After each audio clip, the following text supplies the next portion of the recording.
confusão na mente, maus pensamentos. E pensando nisso, hoje pela manhã, eu fiz algumas anotações. Anotações frutos de justamente dessas conversas. Palavras também que eu ouvi, que me ajudou muito também, né? Eu vou dizer alguns textos, Edinho. A live vai ser gravada? Porque eu ia pedir aos irmãos que não anotassem e prestassem atenção. O Tiago, não esquece de gravar a palavra de Fabiano, vai começar agora, tá? Tá gravando já, viu, Edinho? Amém. Ok. Glória a Deus.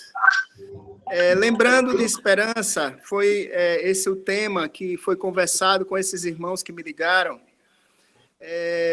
Daniel, capítulo 4, versículo 26, fala que o céu domina. O céu que domina. Quem começou tudo que existe foi Deus. E quem porá fim será Deus também. Não é o homem com bomba atômica, guerras, por aí vai. Mas Deus começou e Deus sabe o tempo que reservou para o fim. Salmo 33, versículo 10, 11, fala que o Senhor frustra os desígnios das nações. No final, o que vai ser reservado é o que Deus determinou. É importante saber que o calendário de Deus, o que Deus propôs, está sendo cumprido. Não no nosso tempo, mas no tempo dele. E temos que ter confiança e a esperança nele, né? A esperança sempre aponta para a eternidade. Quando na Bíblia fala, no Novo Testamento, sobre esperança, está falando sobre a eternidade, mas diz respeito ao que vivemos hoje, né? E que influencia na nossa vida o que a gente está vivendo hoje. Em 1 Coríntios, capítulo 15, do 12 ao 20, diz assim: ora, se prega Cristo, que ressuscitou dos mortos, como dizem alguns dentre vós, que não há ressurreição de mortos, e se não há ressurreição de mortos, também Cristo não ressuscitou. E se Cristo não ressuscitou, logo a nossa pregação é vã, e também é vã a nossa fé. E assim somos também considerados como falsas testemunhas de Deus, pois testificamos de Deus que ressuscitou a Cristo, ao qual, porém, não ressuscitou, se na verdade os mortos não ressuscitam. Porque se os mortos não ressuscitam, também Cristo não ressuscitou. E se Cristo não ressuscitou, é vã a vossa fé e ainda permanecei nos vossos pecados. E também os que dormiram em Cristo estão perdidos. Se esperamos em Cristo só nesta vida, somos os mais miseráveis de todos os homens. Mas agora Cristo ressuscitou dos mortos e foi feito as primícias dos que dormem. Eu anotei, fiz algumas anotações. Aqui está a nossa confiança, nossa esperança, nossa confiança e nossa esperança. Por quê? Porque não vivemos pela circunstância. Como diz Romanos 15:4, e Paulo fala, que nós devemos nos basear no que Deus estipulou, no que Deus falou, no que está escrito é a nossa base. Não no que nos cerca, né, em tudo que está sendo dito de negativo, mas que a nossa vida esteja baseada no que está escrito.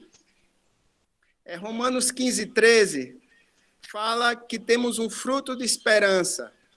Temos gozo, paz, na fé que temos naquilo que está escrito. Isso nos torna ricos em esperança pelo poder do Espírito Santo. Porque é o Espírito Santo que produz isso na gente, quando a gente busca.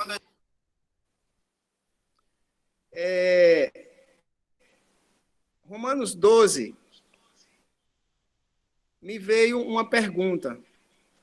Por que é possível, em meio a essa dificuldade, às tribulações que passamos, sermos pacientes? Porque temos esperança.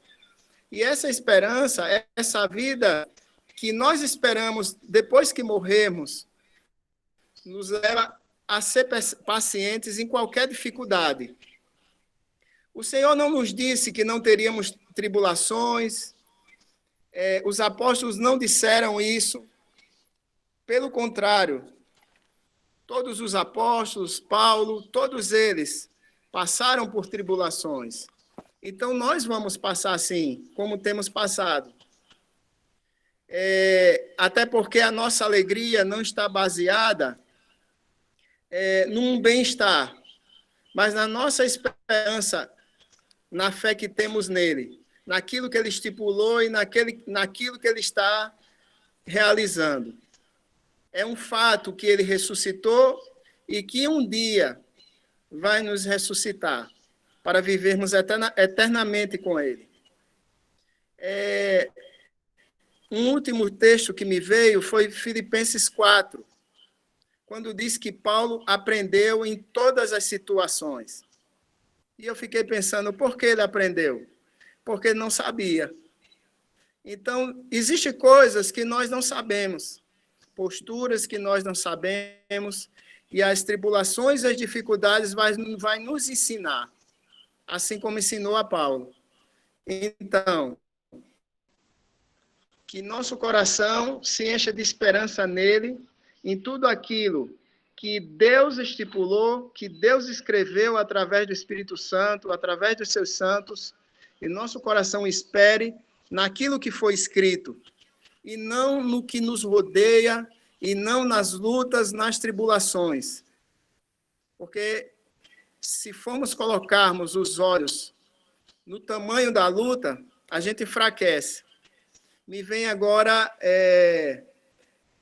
o quanto o exército de Israel ficou amedrontado quando Golias começou a desafiá-lo. Mas Davi, um menino, quando chega e vê aquela luta, vê o tamanho daquele gigante, de cara ele não olhou o tamanho do gigante. Por quê? Porque antes dele ir para ali, ele estava cuidando das ovelhas do pai, estava louvando o Deus dele. Então, se ele estava louvando o Deus dele, ele estava cheio de esperança. Então, ele não olhou o tamanho do gigante. Ele pegou a pedrinha e derrubou o gigante. Então, o que nos fortalece é ter esperança naquilo que Deus estipulou, naquilo que Deus disse que ia acontecer. Ele começou e ele vai pôr um fim. E que nós nos encaixemos através da esperança nele, através do fortalecimento do Espírito Santo. Amém? Amém.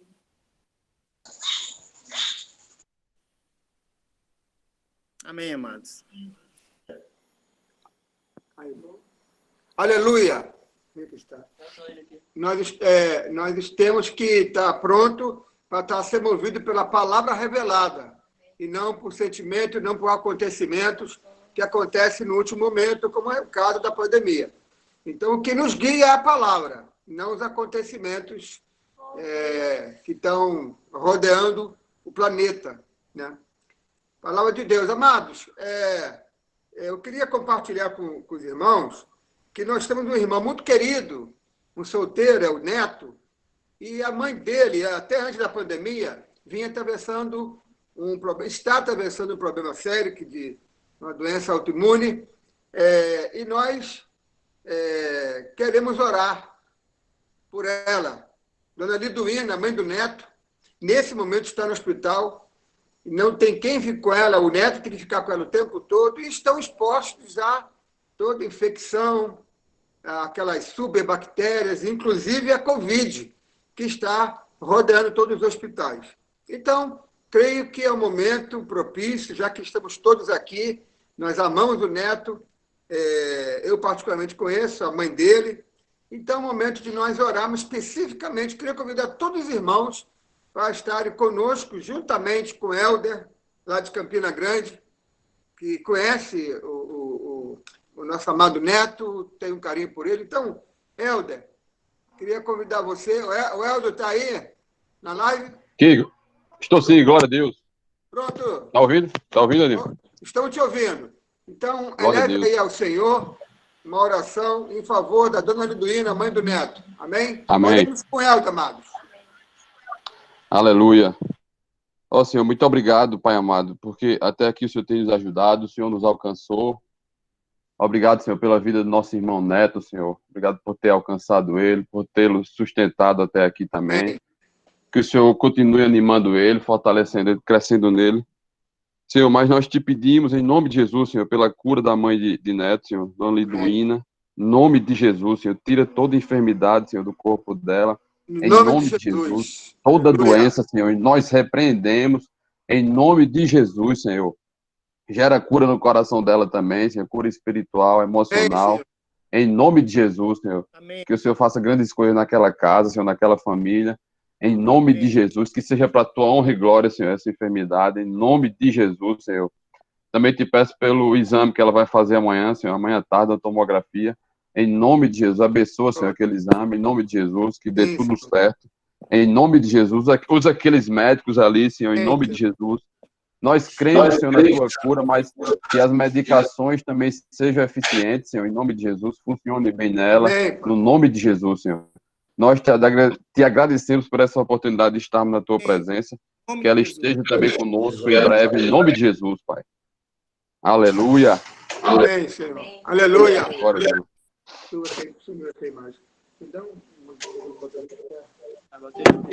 Edinho, teve uma irmã aí que pediu também oração por uma enxaqueca. Acho que é Bruna Ribeiro o nome. Já antes de terminar o encontro, me lembre, Neto. Edinho, você teria notícia de Osias, lá do Rio, e da família dele? É Ranieri.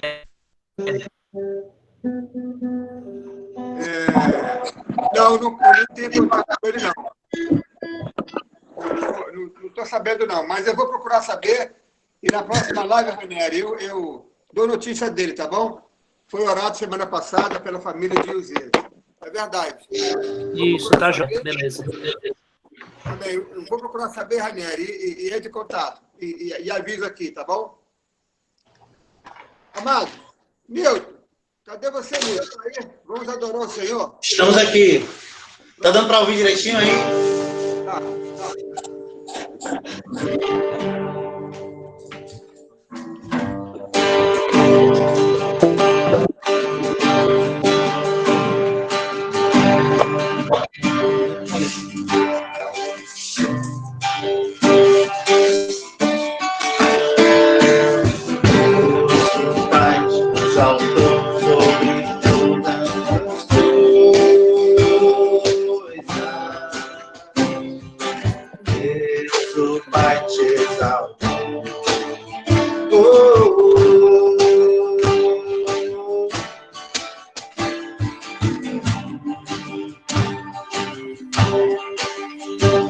As coisas,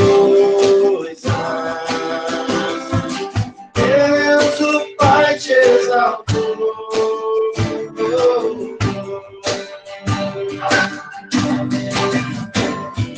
manifestado em carne, justificado em espírito, Cristo dos anjos, pregado aos gentios, crido no mundo e recebido na glória.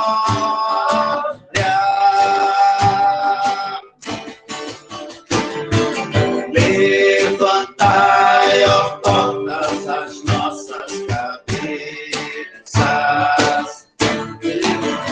Levantai-vos, ó, e trazei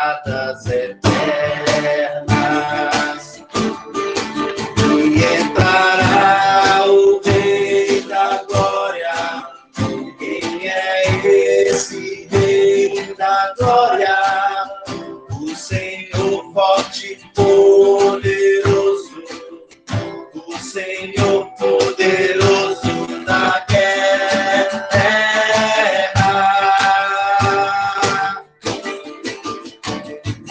Levantai a porta das nossas cabeças. Levantai-vos, ó, entradas eternas, e entrará o Rei da Glória. Quem é esse Rei da Glória? O Senhor dos Exércitos, Ele é o Rei da Glória.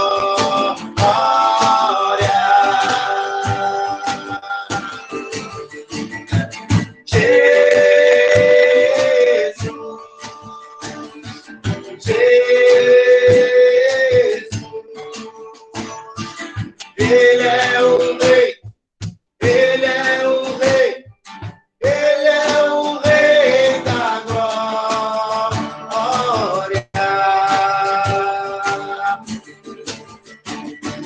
Jesus, Jesus,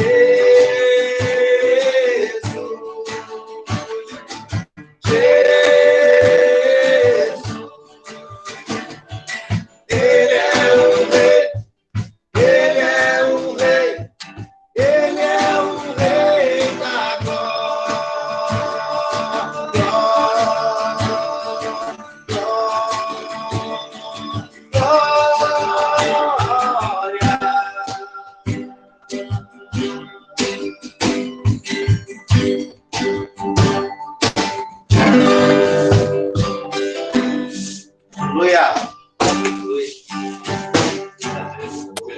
Aleluia! Ele é o Rei da Glória. Independente de pandemia ou não, Jesus é o nosso Rei da Glória. Aleluia! Então, vamos. Esse canto é um salmo. Fala, amado. Esse cântico. Estão me ouvindo? Estamos. Bota aí, a gente. Amado.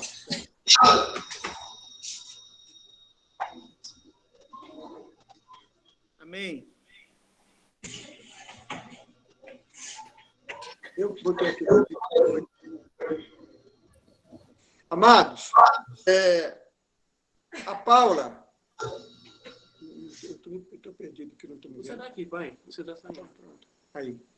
A Paula. Estamos te vendo, Edinho. Estamos te vendo. Pronto. A Paula, nossa irmã lá de Patos.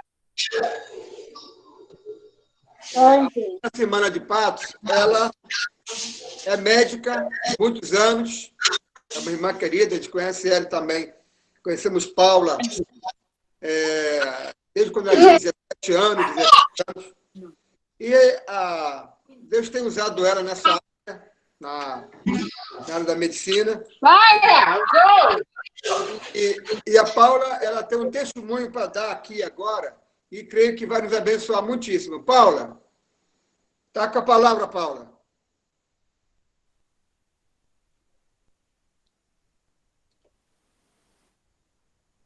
Estou me achando ainda, Edinho. Peraí. Me achei. Estão me vendo? Estão me escutando? Escutando e vendo. Então, tem como eu compartilhar os slides, Edinho, tu acha? Tem sim, viu, Paulo? Só tu apertar em apresentação. Deixa eu ver onde é que eu vou apertar aqui, por aí, peraí. Tá do teu lado, tu tá no celular ou no computador? Estou no computador. Algumas coisas eu vou colocar em Tem um botãozinho do teu lado direito, teu nome apresentar agora. Peraí, viu? Direito. Apresentação, tô certo. Vamos lá. Deixa eu ver se eu consigo. Deixa eu ver se eu me acho aqui, tá certo? Não é possível compartilhar sua tela. Eu acho que não vai dar certo. Uma janela, deixa eu ver. Deixa eu ver se eu consigo aqui. Preferências do sistema. Deixa eu ver, que às vezes é o problema do computador. Pronto. Bom, aqui não tá, não vai dar certo. Opa, vai dar certo. Peraí.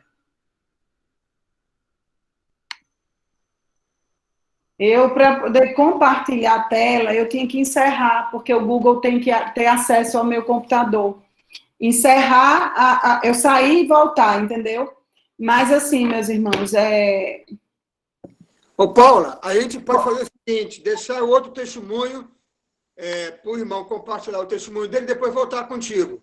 Pronto, eu vou sair para poder ele reconhecer o computador e aí eu volto.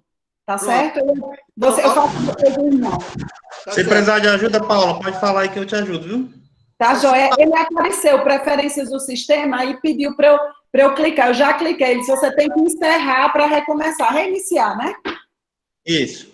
Pronto, eu acho que... Você está na escuta? Alcimar? Oi, Alcimar, você está na escuta?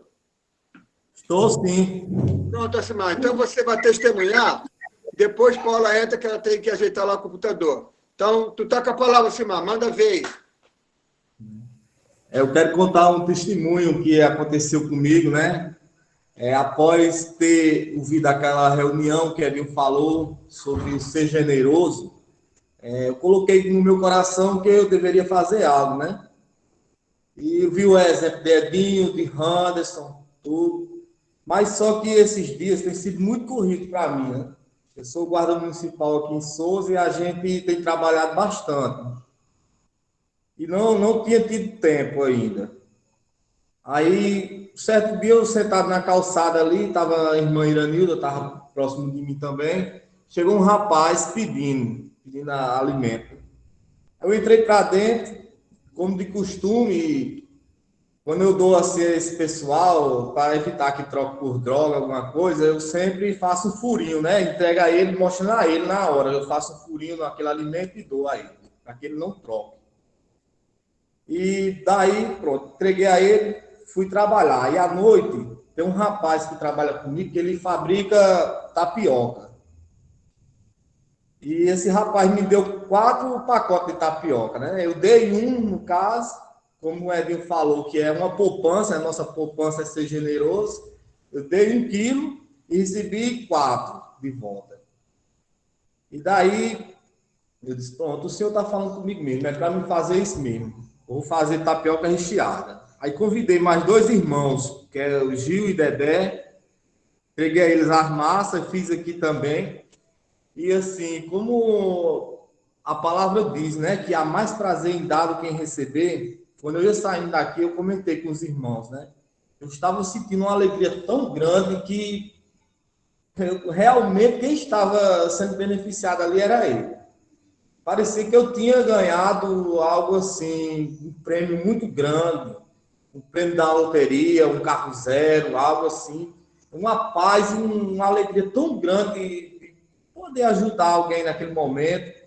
E toda a tapioca que a gente entregava, a gente levava junto a palavra de Deus, né? E muita gente testemunhando, falando, rapaz, realmente era o que eu estava precisando escutar. Até um rapaz que a gente não tinha nem ele na programação de entregar tapioca a ele. Ele trabalha na UPA aqui, eu tenho conhecimento com ele. E daí eu procurei na casa do irmão, achei ele parecido com o irmão, pensava que era até o irmão, aí fui lá falar com ele. E cheguei na hora e perguntei sobre o irmão, deu uma tapioca a ele, aquela mensagem. E no outro dia ele comentando comigo, eu vi ele na UPA comentando comigo. Salcemar, a gente estava ali num aperreio tão grande, falando com minha mãe, com minha irmã, sobre um irmão meu que teve câncer, cortou a perna e ainda continua esse câncer nele. E minha mãe falando que achava que isso que tinham botado nele era macumba. E poderia ir procurar uma rezadeira, né? Chama. E daí, na hora tu chegou com aquela palavra. Até a palavra de Isaías 41. E o Senhor fala que seja firme e forte, que eu estou contigo, né? E ele disse que ali chocou o coração dele lá. Ele disse, pronto, olha, mãe, essa palavra aqui é para a senhora. Então, foram os vários testemunhos desse aí, que Deus falou com as pessoas através dessa palavra.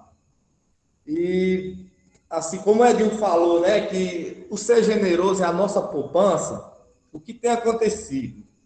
Eu trabalho de guarda, eu sou inspetor da guarda, tomo de conta de 50 guardas, né, de fiscalizar esses guardas. Rapaz, eu tenho recebido tanta da coisa.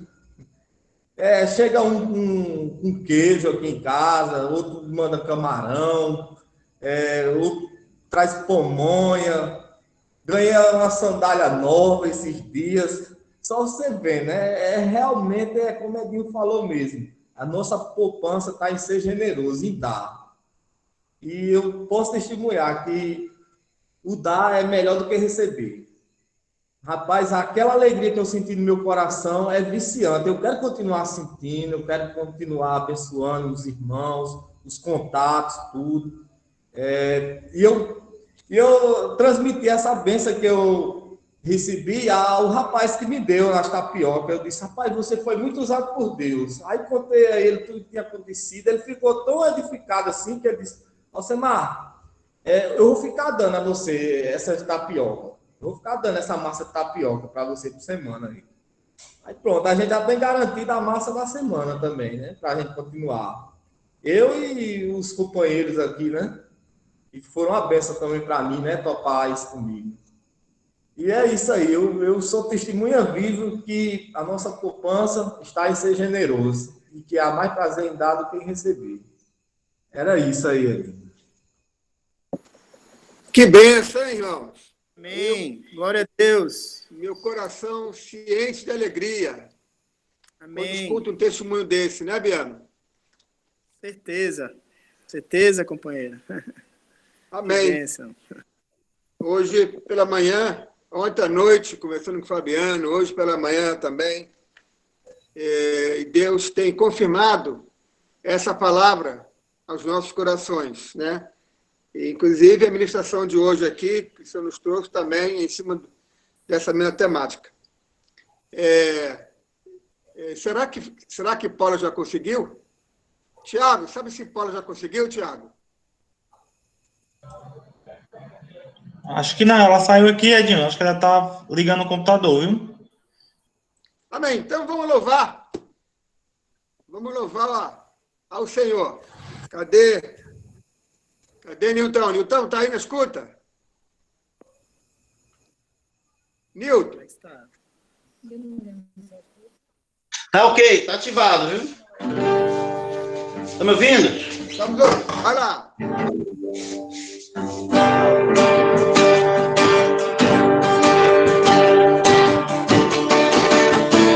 Por tudo que tens feito, por tudo que vais fazer, por tuas promessas e tudo que és, quero te agradecer por todo o meu ser. Por tudo que tens feito, por tudo que vais fazer, por tuas promessas e tudo que és, eu quero te agradecer.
Te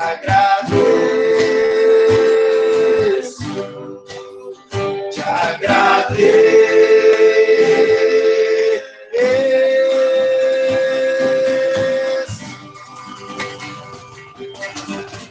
Aleluia! Amados, eu queria testemunhar aqui sobre uma cura que o Senhor fez numa irmã muito preciosa, a futura sogra da minha filha, é a Gil, esposa de Paulinho. E ela, na verdade, a família toda pegaram Covid. Eles trabalham, né, como economia informal, vendem frango, tem um abatedor, expostos constantemente, tanto com os funcionários quanto com clientes, dinheiro que recebe todo dia nas mãos. E o fato é que eles estavam expostos e pegaram o Covid, como eu acho que muitos de nós pegamos, né? E aí, amados, da família, que são 4, Paulinho, Gil, João Paulo e Gabi, dos 4, quem mais foi afetado foi ela. Paulinho também ficou muito baqueado, a ponto de ter que ficar em casa, ficou cansado. Eles perderam o olfato, o paladar, muito cansaço. Mas a Gil ficou tossindo muito. E foi medicada, ficou em casa, mas não aguentou, teve que ser internada. E internada, foi comprovado que 50% do pulmão dela estava comprometido. Eu não sei se Gabi está na sala, não sei se Gabi ou João Paulo ou Paulinho estão na sala. Seria interessante até ouvirmos dele, né? Não estava programado aqui, mas seria interessante, né? Ver deles, né? O que ela enfrentou. Se eu não me engano, ficou o quê? 10 dias no hospital? Uns 8 dias no hospital. E tá, quer dizer, nós estamos muito felizes, né? Porque, inclusive, filmaram lá, quando ela saiu do hospital, os médicos aplaudiram, né? Estão fazendo isso agora. E nós estamos com gratidão, né? Porque oramos por essa irmã. É uma irmã guerreira, ajuda muito a família, trabalha na empresa da família. E nós queremos dar esse testemunho de agradecimento ao Senhor por ter realmente curado a nossa irmã. Ela ainda está em recuperação, mas nem se compara como ela estava. Então, louvamos a Deus por isso. Aleluia. E, Tiago, e aí, Paulo entrou ou não? Entrei, estou aqui. Deixa eu tentar compartilhar. Pode ser? Pode ser. Agora, então, pode. Tu está com a palavra, Paula.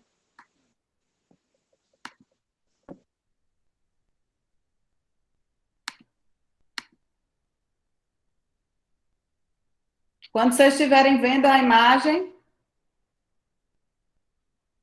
Então, deixa eu Estamos todos te vendo, Paula. Te vendo e ouvindo em bom som. Deixa eu abrir aqui a apresentação. Vocês estão vendo a apresentação? Sim. Sim? Sim, Paula, pode continuar, viu? Então, esses dias a gente tem sido muito desafiado, né? Não só como discípulos, né?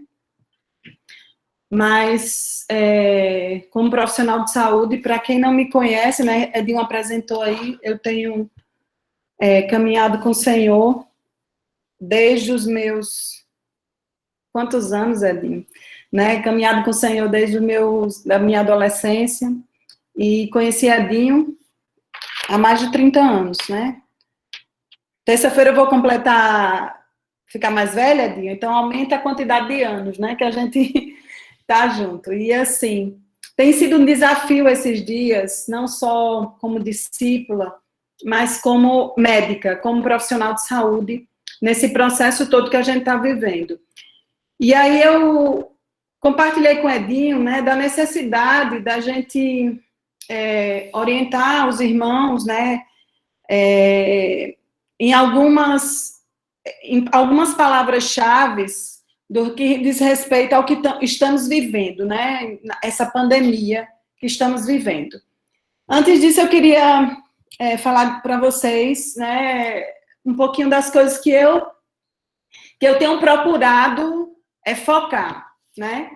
que eu tenho procurado refletir enquanto, primeiramente, discípula, né? E depois profissional de saúde. Uma profissional que, com absoluta certeza, fui vocacionada e chamada pelo Senhor, né? Para estar onde eu estou.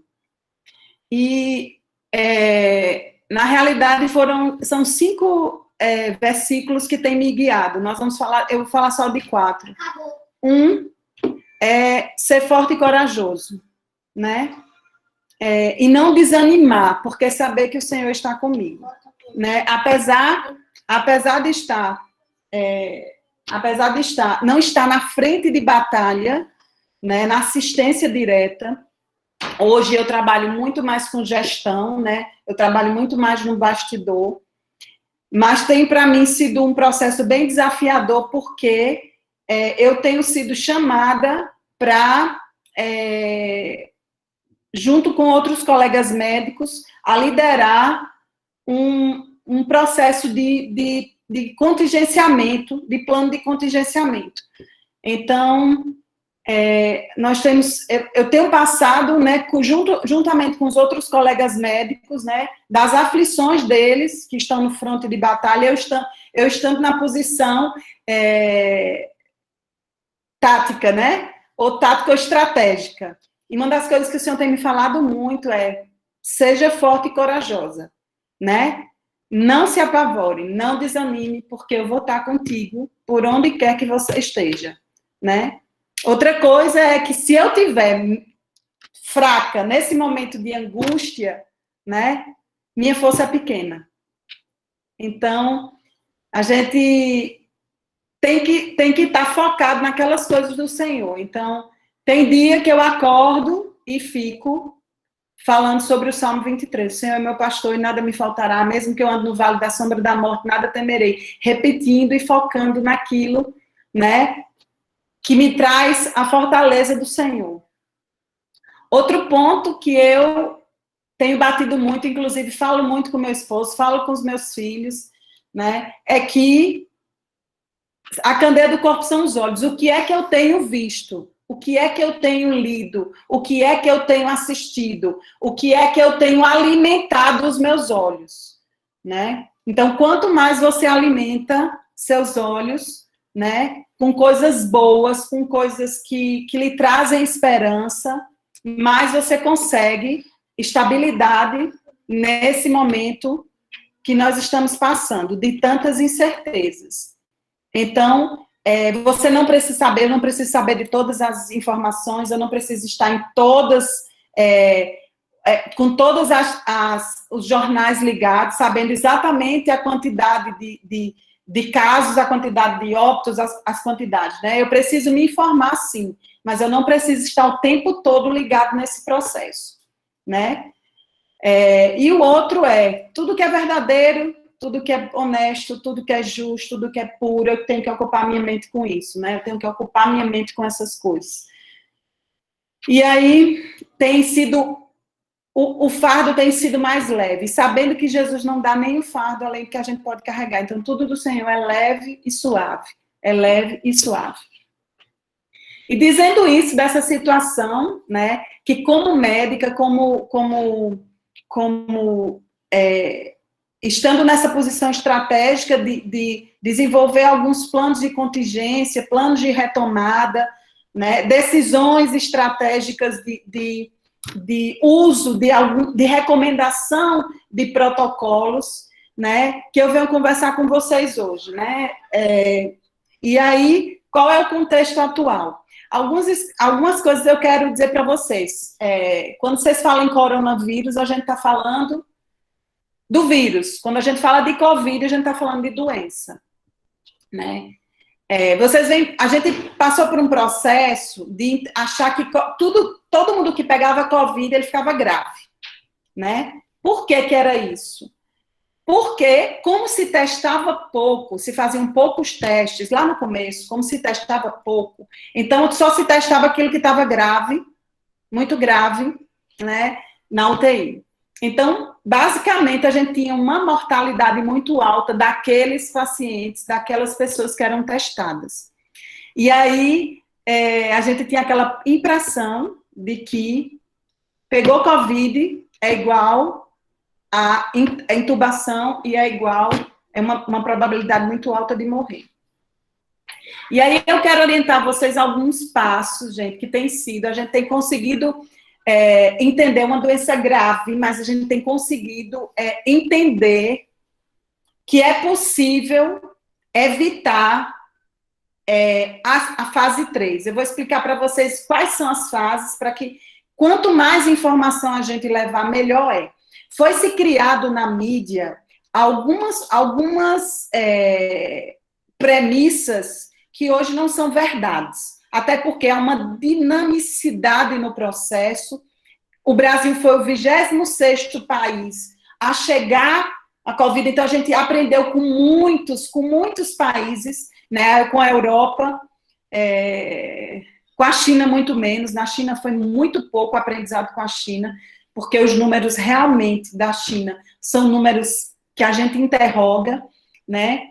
Então, a gente foi o 26º país, então já vinha com alguma bagagem, algumas testagens, né, que outros países tinham entrado com algumas medicações, com algumas classificações, e o Brasil entrou no jogo, teoricamente, um pouquinho, com uma vantagem a mais.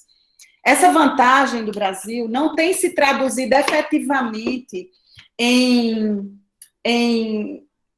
bons resultados, ou melhor, resultados melhores, né, que a gente esperava, porque politizaram muito o processo.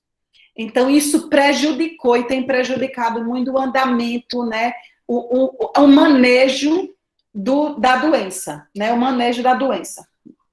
Eu estou falando aqui na reunião, tá? O manejo da doença. Então, isso eu quero deixar bem claro para os irmãos, para que os irmãos entendam todo o processo que a gente está passando agora, né? Então, a gente falou que muita gente, mais de 80%, são assintomáticos, né? Dos sintomáticos, apenas 5%, em torno de 5% é que vão ser muito graves, né? E aí a gente tem alguns marcadores, né, de visão. Testagem. A testagem, ela teoricamente tinha que ser em massa. Testar muito mais do que a gente está testando. E os testes, aí eu quero deixar bem claro para os irmãos entenderem. Os testes, nós temos basicamente 3 tipos de teste. Um teste é o teste rápido, é aquele que bota uma gota de sangue lá no testagem. É um teste extremamente falho. É um teste que dá 50% de falso negativo, né? E mais de 10 a 20% de falso positivo. Aí a gente faz assim. Outra coisa, ele precisa estar, para ser um teste válido, você precisa estar acima do 8º dia de doença. E daí a gente perde um marcador muito importante, que eu vou explicar, que eu vou mostrar uma figurinha, que é a questão do dia 7, o D7. Esse é o teste rápido, né, que muitos estão fazendo. Outro teste, que é o teste de melhor acurácia, que a gente chama padrão ouro, é o teste chamado RT-PCR. É um teste que é enfiado como um grande cotonete no nariz, né, da pessoa, e na orofaringe, na garganta, e é retirado ali células. Não é secreção, gente, não tira secreção. Retira células para examinar o DNA, retirar o RNA da célula e examinar se está infectado ou não. Esse é um padrão ouro, é o melhor teste que a gente pode fazer. Só que esse teste, qual é a maior validade desse teste? É entre o 1º dia de sintoma até o 7º dia de sintoma, né? Então, depois disso, esse teste ele fica prejudicado, tá certo? Então, e o 3º teste é depois que passa tudo isso, você faz uma sorologia para saber se você criou anticorpo realmente contra, aí vai ser acima de 14 dias, que você pode fazer esse teste para saber se você criou anticorpo.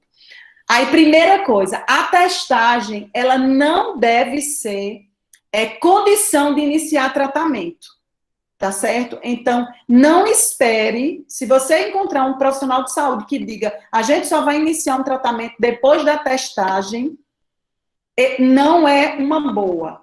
Por quê? Porque estamos em pandemia. Então, hoje, qualquer sintoma, ele está relacionado diretamente com o Covid. Aí você vai dizer assim, mas agora não existe nenhuma doença mais, existe. Continua existindo todas as doenças.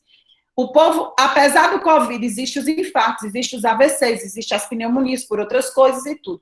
Mas a gente tem a obrigação, como profissional de saúde, pensar primeiro em algum sintoma relacionado à Covid. Tá certo? Outra coisa errada que foi colocado. Pessoal, só vá para a unidade de saúde quando você tiver com cansaço. Hoje já está provado que nós precisamos ir a partir do primeiro sintoma. Aí você diz por quê? Porque existe um tratamento precoce. Existe um tratamento precoce até o D7. Até o dia 7. Do D1 até o dia 7. Tem um tratamento. É a primeira fase. E esse tratamento, quanto mais precoce você fizer, tá certo? A melhor chance de você não evoluir para outra fase. É possível fazer o tratamento correto da primeira fase e evoluir para a segunda fase? Com certeza.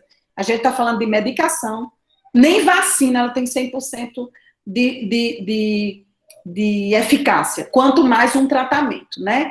Então, muitas vezes a gente usa um remédio para pressão e às vezes não tem que trocar porque ele não está controlando. Às vezes você está com pneumonia ou com infecção, você usa a medicação e não faz efeito, e a gente tem que rodar essa medicação.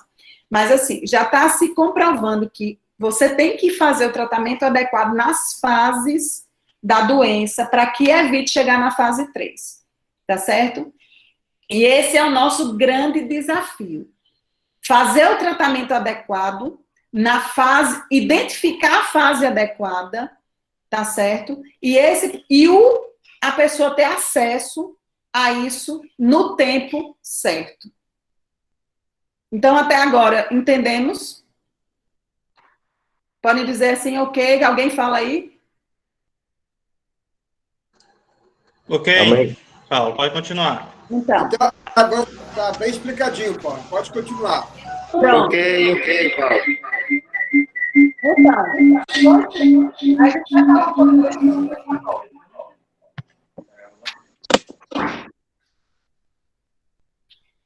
Aqui eu não tenho a intenção nenhuma, e esse é um contexto que a gente está vivendo no país, de polemizar medicações. Primeiro, porque no Brasil criou-se e eu vou falar um pouquinho, né, sobre a questão da hidroxicloroquina em específico, porque os irmãos devem estar com um monte de interrogação do que a mídia fala, por isso que nem sempre a gente tem que ter uma curadoria de mídia, precisamos ser muito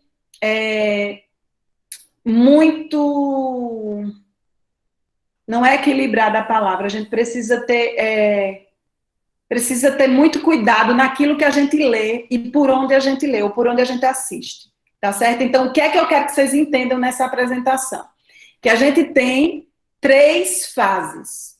A primeira fase, que vai desde o primeiro dia até o 7º dia, ela é uma fase que a gente chama de fase de replicação, certo? Fase de replicação viral. Ou seja, o vírus entra e ele começa a infectar as células e vai se multiplicando, se multiplicando, se multiplicando. Então, isso vai até o dia 7, do primeiro dia até o D7. E por que a gente está falando sobre D1, D2? E é importante que eu quero que vocês fixem isso.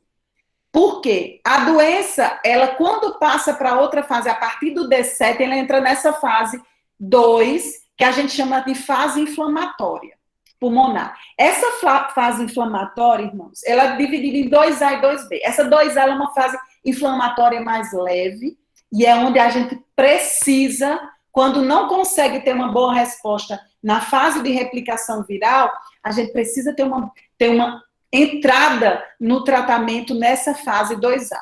Porque o tratamento correto na fase 2A, ela evita a tempestade de citocinas que vocês já devem ter ouvido falar. Porque, na realidade, o COVID, ela está longe de ser apenas uma virose. A gente diz que um vírus é só uma desculpa. Porque ele vira uma doença hematológica, imunológica e depois séptica, bacteriana. Certo? Então, é importante, qualquer sinal, às vezes você tem uma dor de cabeça que não é uma dor de cabeça que você tem, às vezes só uma dor abdominal ou uma diarreia, e melhorou um pouquinho. Esse já foi o D1. Então, você precisa ter ideia que do D1 ao D7 existe um tratamento específico. Aí eu vou falar de várias coisas que estão usando. O que é que estão usando? Estão usando hidroxicloroquina e cloroquina, ou cloroquina, estão usando ivermectina e estão usando azitromicina. Aí você me pergunta assim, Paula, e não está muita polêmica com isso? Na realidade, com relação à hidroxicloroquina, existe uma polêmica, eu acho que é mais ideológica, porque a cloroquina ela já é usada. Eu tenho um folderzinho da gripe espanhola, onde ele fala toda aquela fase de distanciamento, eu devia ter colocado no slide, fala sobre a fase de distanciamento social, fala sobre a etiqueta respiratória e diz para você tomar quinino. E quinino a cloroquina vem derivado do quinino, né? Então, assim, a hidroxicloroquina e a cloroquina, porque a hidroxicloroquina é só uma modificação da cloroquina para ser menos tóxica. Para vocês terem uma ideia, há 70 anos já é usada a cloroquina para malária, mais de 70 anos. Para vocês terem outra ideia, lá no Amazonas, eu não sei se o Rogério está aí, lá no Amazonas, a hidroxicloroquina ou a cloroquina é entregue por um técnico de laboratório. Quando ele faz o teste, certo? E comprova que a pessoa está com malária, ele vai, tira do bolso o remédio e entrega. Sem prescrição médica, sem nada. Então, assim, quem já teve alguma doença autoimune, que teve a oportunidade de usar hidroxicloroquina, que é o que a gente usa mais, porque é menos tóxico, mais seguro, sabe que os reumatologistas, em nenhum momento, eles fazem exames específicos por causa da toxicidade da hidroxicloroquina para iniciar o tratamento. Mas, nessa fase que nós estamos, né, a gente, para ser mais prudente, a gente normalmente solicita exames antes de iniciar a hidroxicloroquina. Qual é a função da hidroxicloroquina nessa fase inicial? Apenas diminuir a replicação viral. A azitromicina, ela não entra aí como antibiótico, ela entra potencializando essa função da hidroxicloroquina. Há estudos também da ivermectina nesse processo, que também diminui a replicação viral. Passou do D7, não tem mais, pelo menos os estudos que a gente tem hoje, não tem mais lógica manter a hidroxicloroquina, tá certo? Então, a hidroxicloroquina, aí você diz assim, mas saiu agora um estudo, vários estudos falando sobre que a hidroxicloroquina aumenta a questão, o potencial de eventos cardiológicos, né? Na realidade, ela tem, né, se você for olhar a bula do dipirona, você se assusta até mais, a bula do paracetamol, você se assusta também, né? E realmente a hidroxicloroquina, ela pode alargar o intervalo QT do eletro. E se de uma hora para outra você tomou um comprimido, não. Então, existem sinais e sintomas. E toda essa D1, essa fase 1, a gente tem que ter monitoramento dessas pessoas, como um todo. Para ver se ela vai evoluir para a fase 2, para ver como é que está a adesão com as drogas, entendeu? Então, assim, é toda uma estratégia articulada. Não é uma coisa que você vai fazer em casa sem prescrição médica e sem acompanhamento de serviço. Então, nessa fase 1 existe esse tipo de intervenção. Fora isso, você tem o uso do zinco, que também ele faz uma modulação para evitar essa replicação.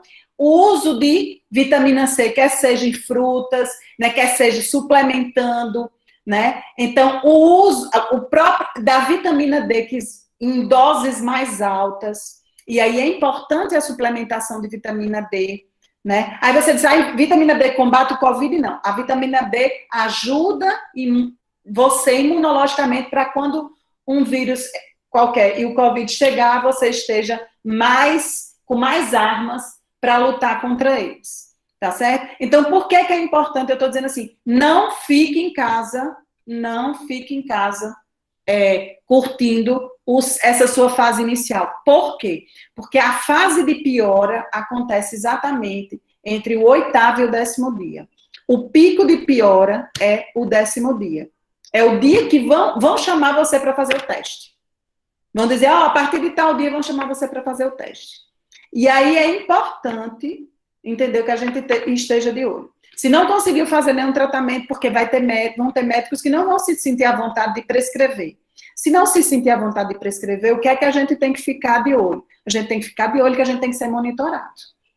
Porque nessa fase 2A, passou do D7, a fase 2A, ela pode começar com tosse seca, né? Que é a fase inflamatória pulmonar.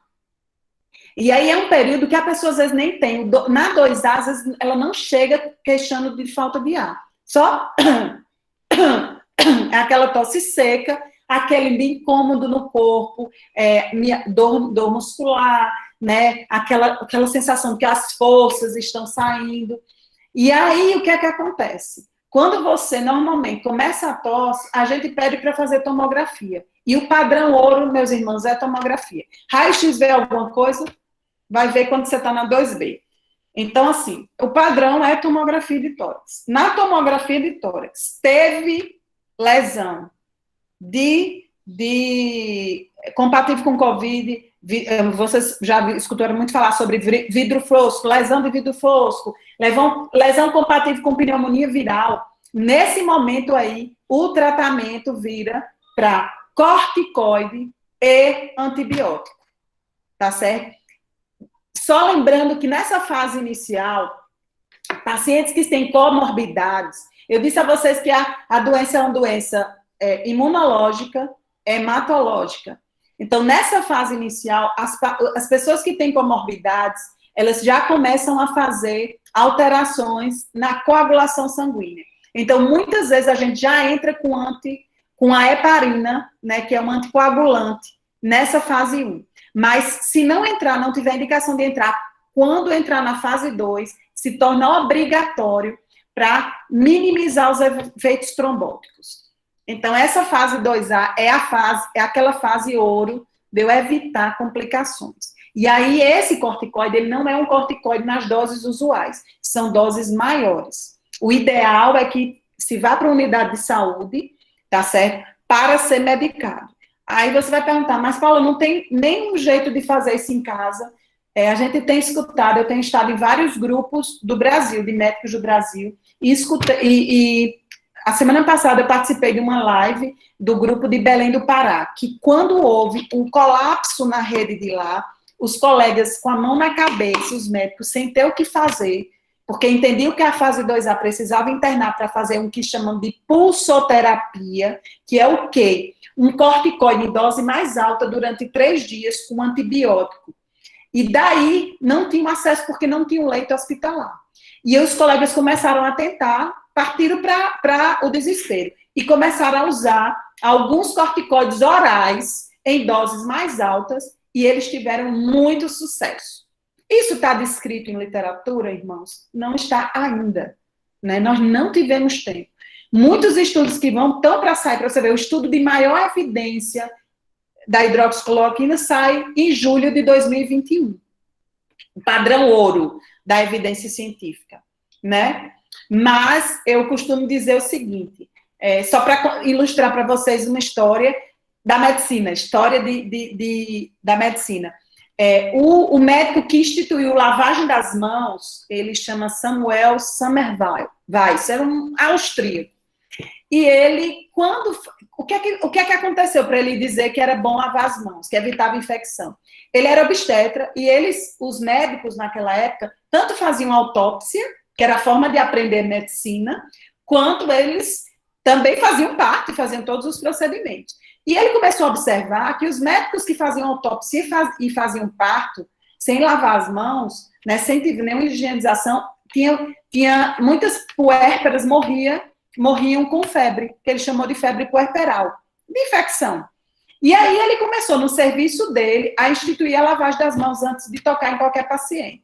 Para você ter ideia, ele foi expulso, na época de Viena, da Academia Médica de Viena, porque estava colocando o procedimento de lavagem de mãos, porque ninguém fazia isso na época.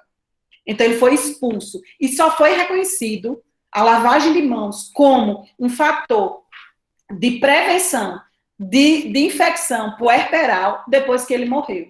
Então, muitas coisas na medicina a gente faz por observação. É correto? Não, é bom que tenha o melhor estudo. Medicina baseada em evidência, ela fala que a gente precisa se guiar pelas melhores evidências disponíveis. Hoje, a gente não tem o top do top, que a gente chama evidência 1, disponível sobre terapêutica de Covid. Então, nós estamos aprendendo, infelizmente, com muitos erros que estão acontecendo e com muitos testes, né? Então, o Brasil, por que eu falei naquele começo que o Brasil poderia ter levado muita vantagem nesse processo? Porque foi o 26º país. Mas tudo que tem chegado no Brasil tem sido muito polêmico, né? Tem sido polemizado, politizado, muita ideologia. Então, assim, a gente precisa se atentar. E eu quero esclarecer os irmãos para poder os irmãos ficarem mais cientes dos times, dos tempos, né? E da linha de tempo com relação ao Covid. Nessa fase 2A, como eu disse a vocês, se não vai ter dispneia, não vai ter cansaço.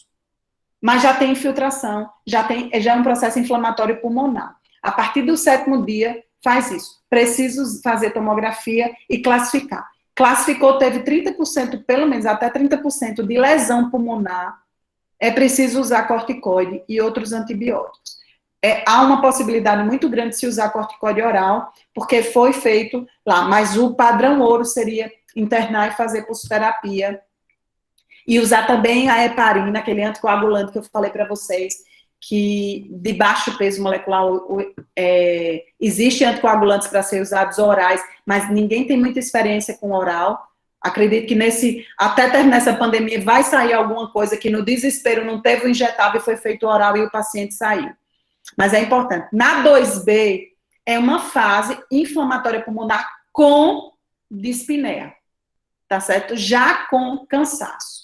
Então, é muito importante que não é só o cansaço, existe toda uma alteração de prova de função hepática, existe um marcador chamado D-dímero, que é um marcador de trombose, né, para vocês entenderem melhor, que é preciso ser avaliado, porque é dependendo dele que a gente vai fazer uma heparina, uma anticoagulação plena, ou vai manter só uma profilática, tá certo? E se o paciente não fizer nada e chegar na fase 3, aí é uma fase realmente de cuidados intensivos, e aí é uma grande interrogação ainda para todos nós, né? Como manejar essa fase, né? Porque o doente de Covid, ele é um doente extremamente instável, né? É um doente que o parâmetro de ventilador, o ventilador é aquele respirador, o parâmetro de ventilador não é igual aos outros.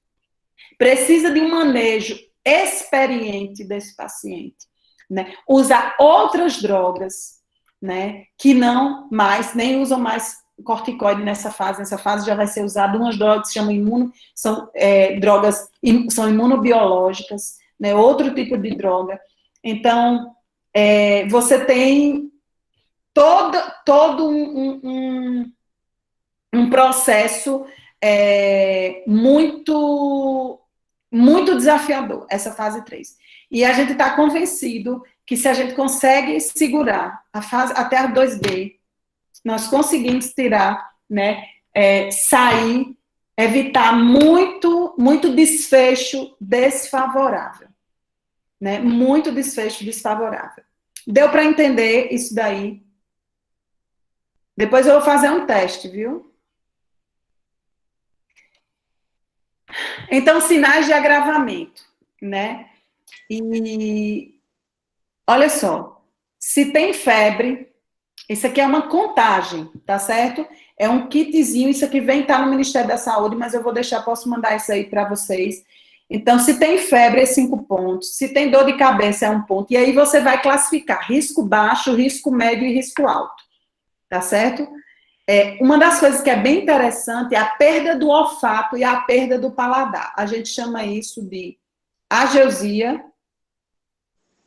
E interessante nisso, gente, é que a literatura que a gente tinha dizia que 20 a 25% dos pacientes que têm Covid apresentam esses sinais, perda do paladar e perda do olfato, né? Só que a gente tem percebido que é muito mais do que 20 a 25%.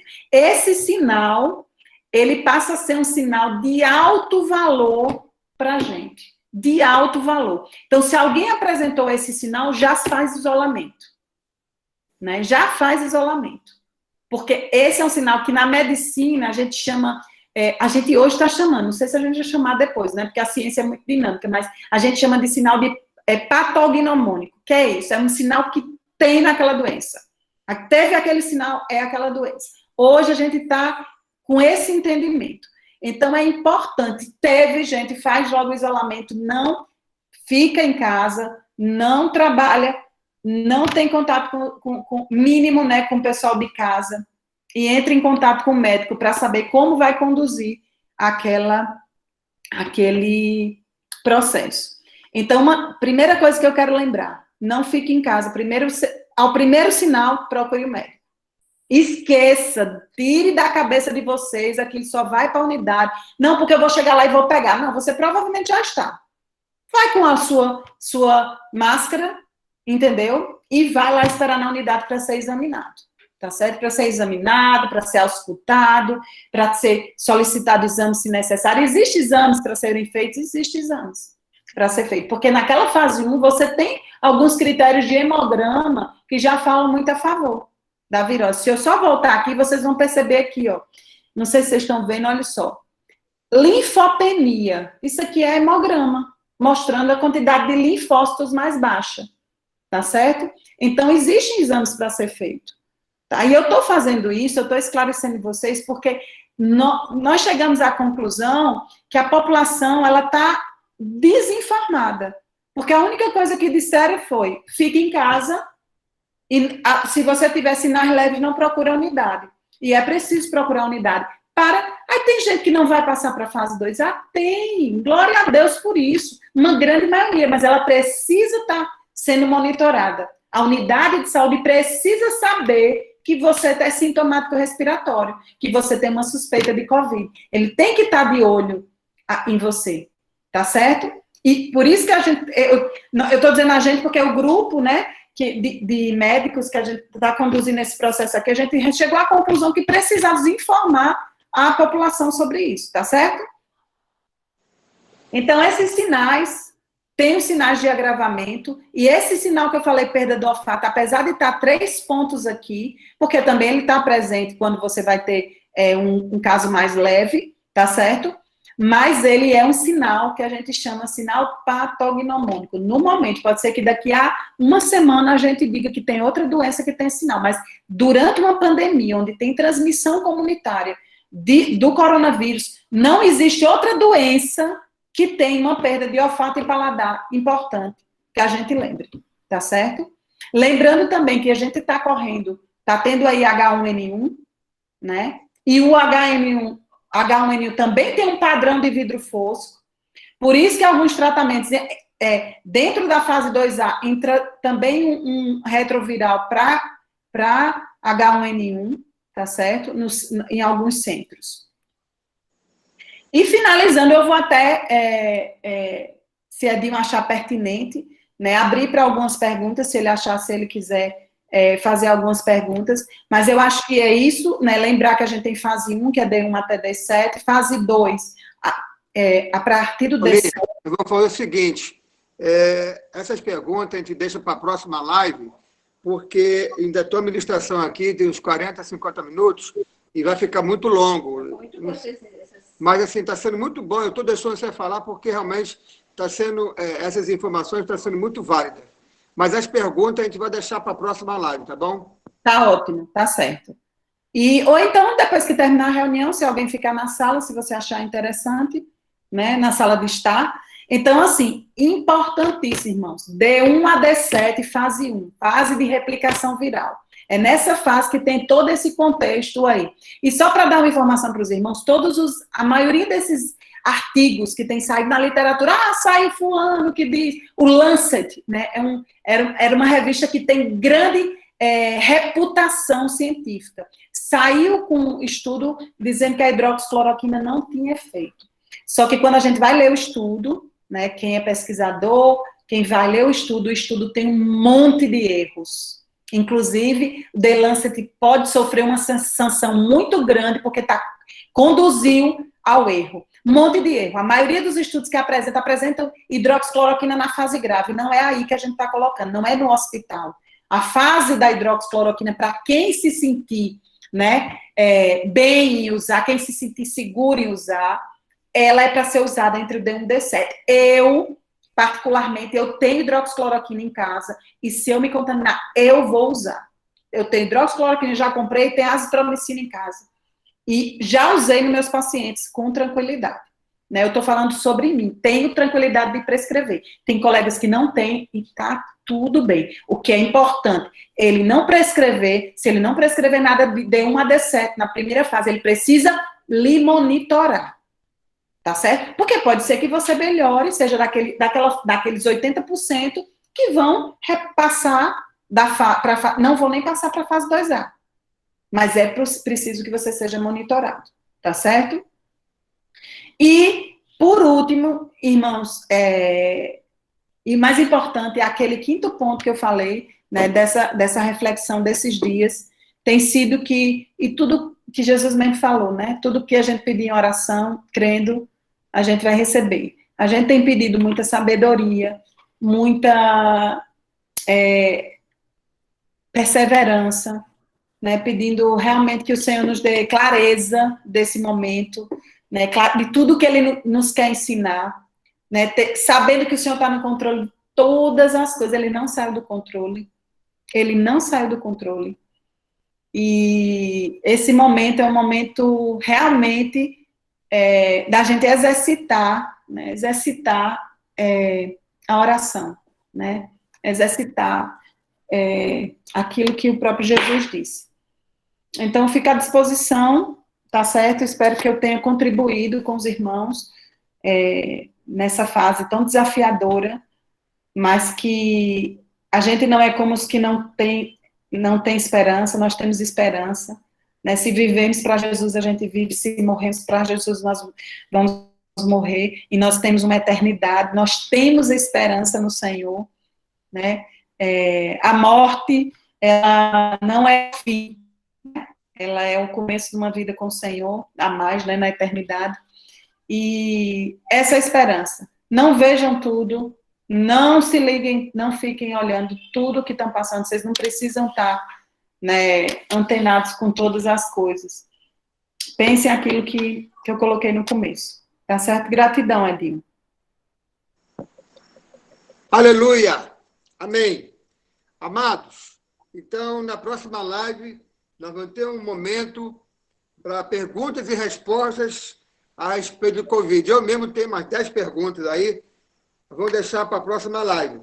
Ou, como ela falou, quem quiser, depois da sala, ela está se colocando à disposição. Muito obrigado pela sua disposição, Paulinho. Amados, nós precisamos agora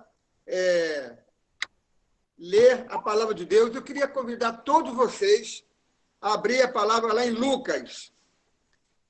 Lucas, capítulo 3.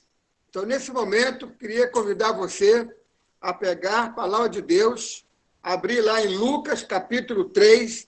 Nós vamos ler do versículo 7 ao versículo 18. Lucas, capítulo 3, do versículo 7 ao versículo 18. Diz assim a palavra de Deus. João dizia às multidões que saía para serem batizadas por ele. Então, todos que iam até João para ser batizado com eles, aqui a gente vai ver que havia 3 classes de pessoas: as multidões, aqueles que iam atrás de Jesus para ser batizada, mas na verdade iam atrás de cura, iam atrás daquilo que Jesus podia dar, mas também tinha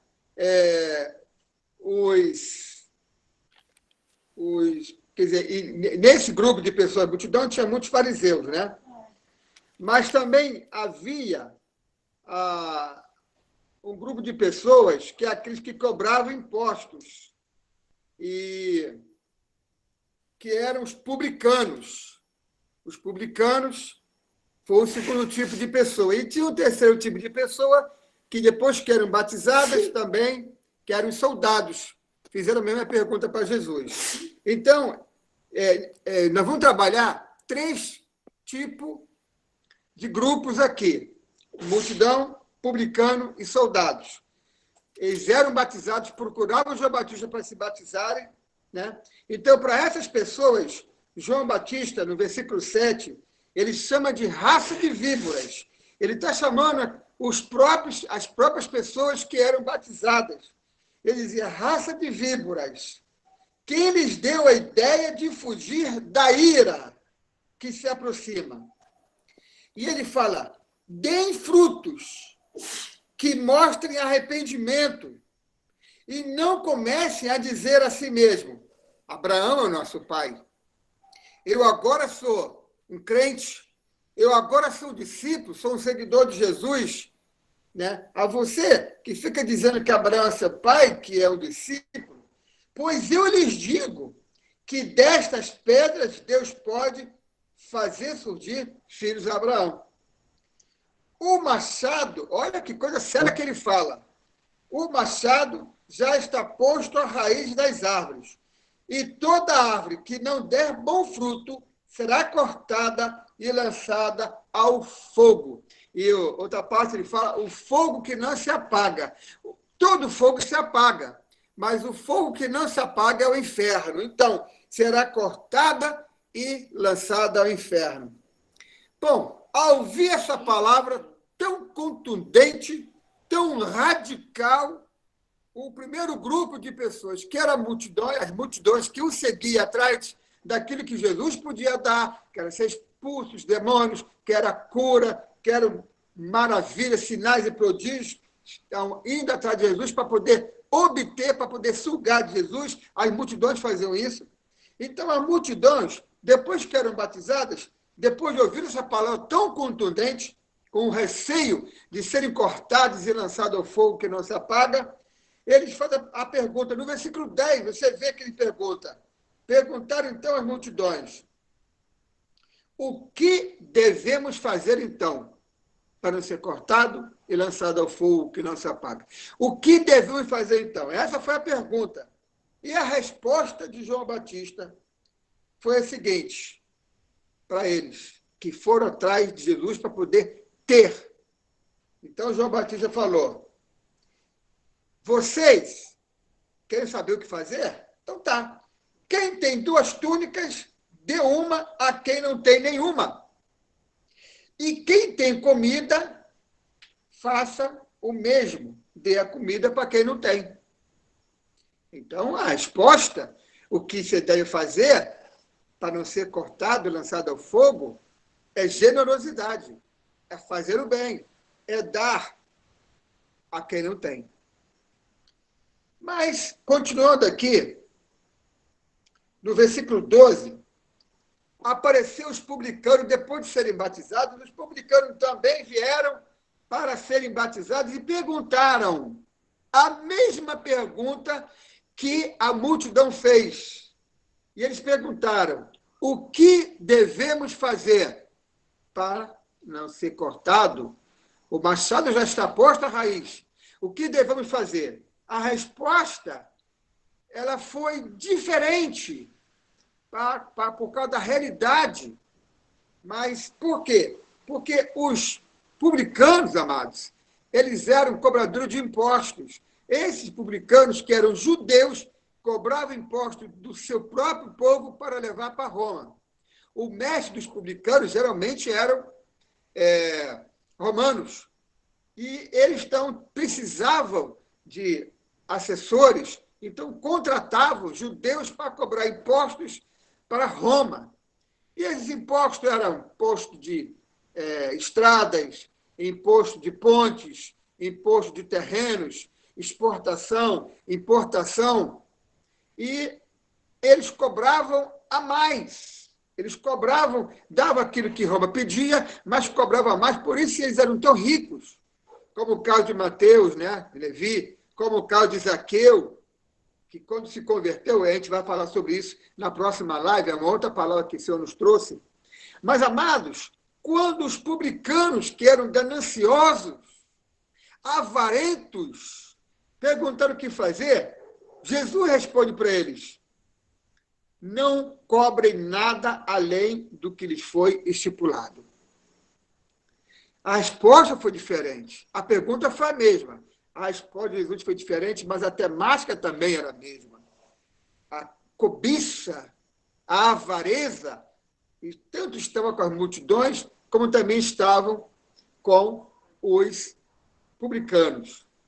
Mas me aparece um terceiro grupo de pessoas que também estavam indo ali, e tocado, e naquele mover, naquela onda diferente, né? Apareceu os soldados e perguntaram, também no versículo 14, o que devemos fazer?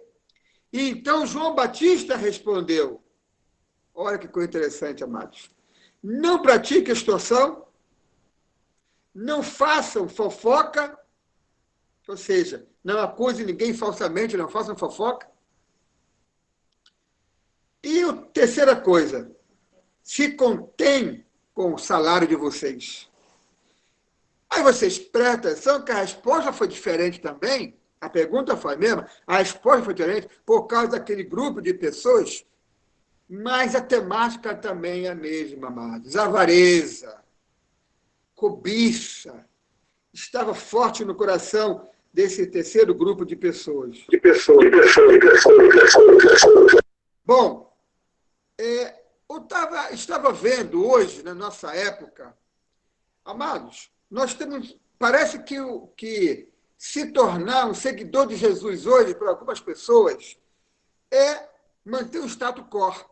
Nós temos gente famosas, cantores famosos, eu vou evitar aqui dar nomes, mas de quando em quando aparece cantor e foi batizado por alguém, não estou questionando se nasceu de novo ou não. O que eu estou colocando aqui, que parece que estão atrás de Jesus para poder obter, para poder ter, para poder sugar de Jesus. Jogadores de futebol famosa aparece, e aí a multidão vai atrás daquele... A multidão, porque tem esses modelos, tem esses famosos para poder seguir, então vou também procurar uma denominação para me batizar e assim me entrar nesse status quo. Agora, amados, analisemos aqui detalhes, e vou começar com as multidões. Existe um provérbio que diz, provérbio não, uma historinha, uma parábola, em que havia alguns caçadores conversando, e todos os caçadores tinham um cachorro, que os cachorros sempre ajudam na caça, são farejadores. E o cachorro de um desses caçadores viu uma lebre, um coelho entrar no mato. O cachorro viu e foi atrás da lebre. E começou a latir muito. E os outros cachorros não viram a lebre, mas por causa do latido entraram no mato também para poder, porque analisaram o que tinha, perceberam que tinha uma lebre. Então, ele está latindo, vou atrás. E aí o tempo passou, todos os cachorros foram voltando de um por um. Mas aquele cachorro que viu a lebre não voltou. Demorou muito tempo e só apareceu com a lebre na boca. E aí perguntaram, o dono dos cachorros que foram voltando perguntou para o dono daquele cachorro que só voltou com a lebre na boca: por que o teu cachorro não desistiu? E ele respondeu: porque o meu cachorro viu a lebre. O cachorro de vocês foram atrás do latido do meu cachorro, mas eles não viram. E é interessante que muita gente tem ido atrás dos latidos e perdem a fé com facilidade, porque o ladrão da fé tem roubado a fé e a fé de muitos. Então, não vamos até Jesus por causa que as multidões estão indo. Vamos atrás de Jesus, amado, por aquilo que ele é, não por aquilo que ele pode dar. E é interessante que a resposta que Jesus deu para aquela multidão que perguntaram o que fazer, o que devemos fazer, foi: deem. Vocês querem receber? Vocês precisam dar. Dar o quê? Dar a capa para quem não tem. Se está com frio, ele não... Você tem 2 capas? Tem uma. Dá o quê? Dá comida. Dá assistência. Dá o seu tempo. Dá amor, dá carinho. Ou seja, se dê. Faça o bem. Ajude o seu próximo. O Evangelho, o Evangelho do Reino, ele é tremendo, porque se a cura atrai as multidões, como atraiu no tempo de Jesus, o Evangelho do Reino seleciona. Porque perder a vida, negar a si mesmo, tomar a cruz e renunciar a tudo quanto temos, não dá ibope, amados. Tá? Eu vou dizer uma coisa para vocês. Até pode ser uma bela pregação, mas a questão não é pregar o Evangelho do Reino, é aplicar o Evangelho do Reino. Muitos até têm pregado o Evangelho do Reino, mas não têm aplicado o Evangelho do Reino. E eu quero, ainda na questão das multidões, falar o seguinte, que quando a gente vai, aquela multidão foi para poder obter de Jesus, então Jesus falou, você tem que dar. Amado, não tem como separar o fazer o bem desse Evangelho. Não tem como. Se você quer realmente ser um seguidor de Jesus, você precisa estar disposto a servir teu próximo, a fazer o bem, a dar do seu tempo, a dar da sua profissão. Vocês imaginem um profissional de saúde, o quanto ele é importante nessa época de pandemia, o quanto é importante, por exemplo, às vezes, o doente que está até sem condições de ir para uma UPA, e aí um profissional de saúde pegar e dar uma receita para ele ir lá comprar os remédios e poder sair do quadro que ele se encontra. Um dentista, amados. Que coisa terrível a dor de dente. Um dentista se colocar à disposição para ajudar o seu próximo. Esse dia, né, ouvindo o testemunho de Alcimar, eu fui levar a pizza para um amado. Quando cheguei lá, que eu dei a pizza, o amado me deu 6 ou 8 frangos, nem contei. E me deu ainda um todinho para tomar depois. Os amados entendem aí quando eu falo todinho. O fato é, amados, que é dando que se recebe. Agora, na questão dos publicanos, eu queria destacar aqui como, amado, muitas pessoas têm se aproveitado do Evangelho para ganhar, se fazer, através da fé dos santos. Usam a fé para manipular a fé e se sustentar. O cuidado que temos que ter em relação a isso. E os publicanos eram judeus e cobravam a lei. Por isso que Jesus falou, o que fazer? Vocês querem saber o que fazer? Não cobrem além daquilo que lhe foi estipulado. E eu coloquei aqui que Jesus, por exemplo, Jesus ele comia com os publicanos. E o Anás Caifás, que era o sacerdote, sumo sacerdote, orientavam os judeus, os judaizantes, nem comer. Por isso que Jesus foi criticado. Mas nós precisamos estar atentos para cooperar, para ajudar, para dar uma boa palavra, uma palavra de vida, inclusive para os fariseus, para os traidores. O Senhor tem uma palavra para nos dar, para entregar para todo tipo de pessoa. Por isso que Jesus, ele resolvia comer com os fariseus, com os publicanos. Eles eram gananciosos, é verdade, eram egoístas, só pensavam neles. Mas João deu uma lição para eles pensarem no próximo. E eu quero destacar um assunto aqui muito interessante, um adendo, Porque a gente viu Jesus falar, dá a César o que é de César, com Pedro, e dá a Deus o que é de Deus. Algumas pessoas estão preocupadas em pagar seus impostos, que se não pagar os impostos vai ter problema, não vai poder, né, vai ter o nome sujo, aquela coisa toda. Mas Jesus falou para Pedro, dê a Deus o que é de Deus.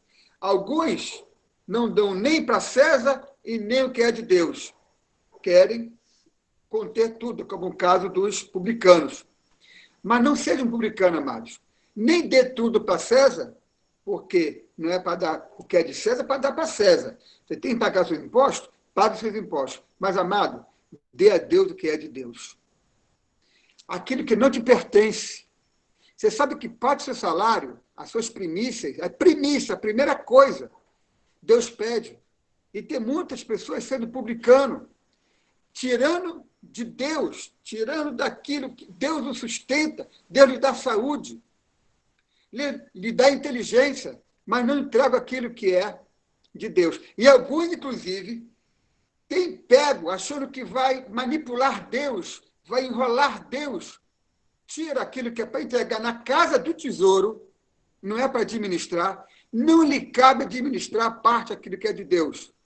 Chame você de dízimo, chame você de provisão, mas aquilo que Deus cobra de você. E aí alguns pegam assim, não, vou dar em oferta. Então eu vou ofertar ao irmão que está carente. Então você está administrando o dízimo. O que é a casa do tesouro é que tem que sustentar, é que tem que cooperar com aquele necessitado. Não é você, irmão. A oferta você tem que entregar. Já tem irmãos que entregam o dízimo, aquele bem fariseu, entrega até do cominho, de tudo, mas não entrega a oferta. Não está pronto, porque ladrão não é só do dízimo, ladrão também é da oferta. Mas tem gente que não entrega o dízimo, mas entrega a oferta. Ah, vou dar no asilo, vou dar para o necessitado. Você está administrando aquilo que é de Deus.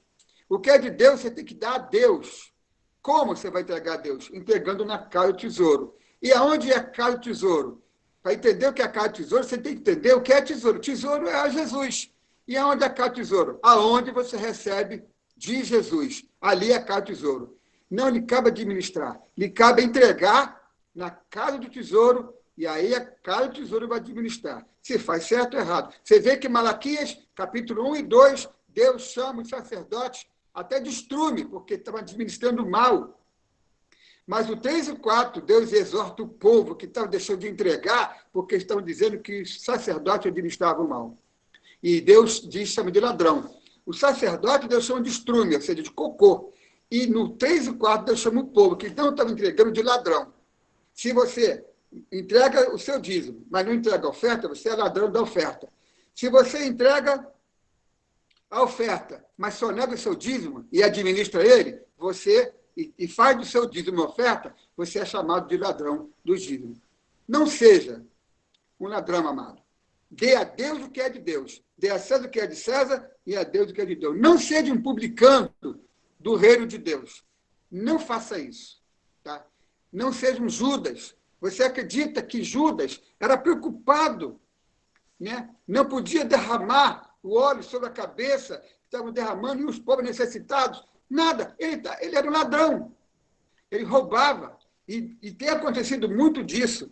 Então, dê a Deus o que é de Deus, a César o que é de César, dê o seu dízimo e entregue as suas ofertas, ajudando o seu próximo. E ainda digo aqui que, Senhor, em teu nome profetizei, em teu nome falei em outras línguas, tem muitos espirituais. Em teu nome curei. Isso eu não te conheço. O texto fala, Senhor. O Senhor fala, tive fome e não me der de comer, tive sede e não me der de beber, tive nu e não me vestis. Mas quando é que eu fiz isso contigo, Senhor? E o Senhor fala, quando fizesse a qualquer um desses meus pequeninos, a mim o fizeste. E eu quero falar agora do terceiro tipo de pessoas, que eram os soldados. Os soldados, amados, porque dos soldados Jesus dá fala sobre três coisas, né? Jesus fala, não tire dinheiro, a força não é para extorquir ninguém. Aí o segundo conselho que ele fala para os soldados, não acusem falsamente, ou seja, não façam fofoca. E o terceiro sejam gratos com o que vocês têm, com o salário de vocês. Agora, os soldados eram um status pertencer, ser um soldado de Roma. Era um império que dominava o mundo todo. E eles usavam essa oportunidade, por serem soldados temidos, que eles eram muito temidos, para fazer o quê? Para extorquir dinheiro. Então, Jesus fala para não tirar o dinheiro do povo. E falou para os soldados, né? Quando ele falou, o que devemos fazer? Não haja com extorsão. Nós temos hoje pessoas que usam esse poder, até, infelizmente, na nossa polícia militar, nas polícias, e não só nisso, mas grupos que têm o poder, que são temidos, vão extorquir pessoas. Isso é errado. Infelizmente, existe uma banda podre, né? E nós temos irmãos na polícia que sofrem com isso muitas vezes, né? Porque são fiéis. Mas Jesus fala, não quero que vocês usem desse poder para extorquir ninguém. Então, a primeira coisa, não haja com extorsão. E eles usavam, por exemplo, essa autoridade para poder botar medo. E segundo ponto, Jesus fala, não acusem falsamente. O que eles faziam? Numa pesquisa que estava fazendo, os soldados chegavam, por exemplo, eles chegavam, dominavam o povo, eles não dominavam como outros povos, eles deixavam o rei reinava, mas não governava.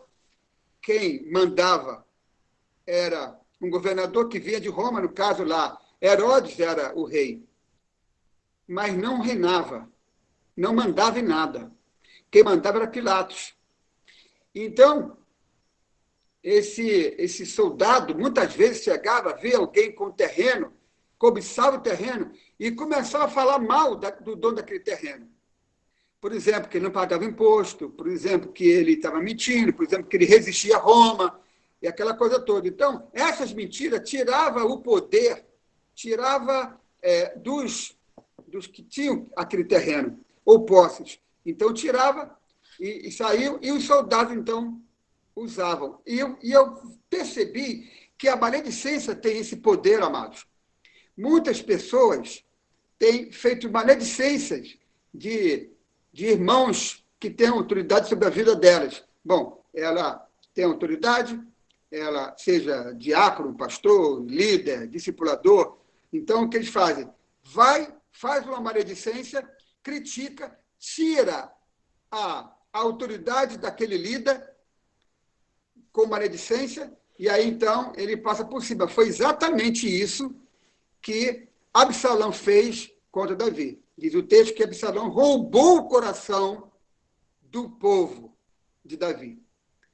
E aconteceu o que aconteceu. Porque, para esse tipo de pessoas, Deus não tem boa palavra. A gente vê lá em Provérbios, né? Nós vemos em Provérbios sobre como Deus, no capítulo 6, no 16 e 19, né? 6 coisas o Senhor não gosta, 7 abomina.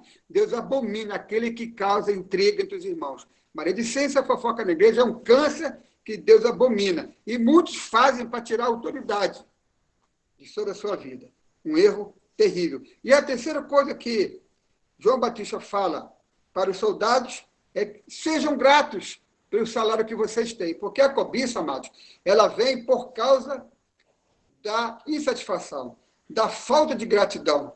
Você começa a ser ingrato, você começa a reclamar, você não é grato por aquilo que você tem. Eu costumo dizer que quando você é grato por aquilo que você tem, não vai sobrar tempo você reclamar e ser ingrato daquilo que você ainda não tem.